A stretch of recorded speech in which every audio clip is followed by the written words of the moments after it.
Hello everyone, today I'll show you how to change the camera settings in Forza Horizon 6.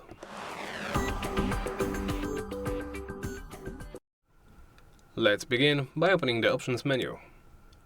Do so by either selecting this button in the main menu or by pressing the escape key or the menu key on the controller during free roam or during the race.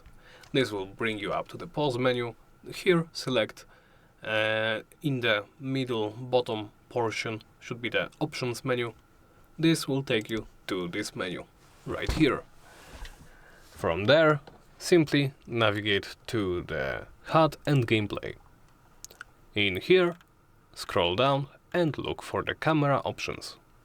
Here we can change the camera view. By the default it is set to chase far. You can change it to chase near, driver, cockpit, bonnet or bumper. Customize this however you like. You can enable the drift camera off, you can turn it off, turn it on, turn it for cockpit only chase. There is the drift camera sensitivity, which you can change right here. By the default it is set to 50, but on this gauge you can set it to as low as 0 or as high as 100. Select any value you prefer. Of course, there is also the drift camera look speed, which is set by the default to 25.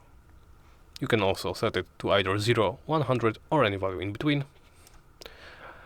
And there is the drift camera range, which is by the default set to 100. You can also limit it to as low as 0 or any value in between.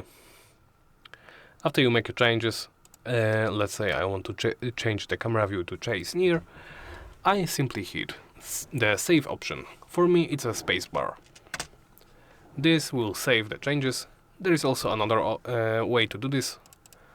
I can simply set this however I like, then hit back, the back option right here, and hit save and continue. This will kick me out of this menu and save the changes. And that's about it. Thank you for watching, and please make sure to like, comment and subscribe.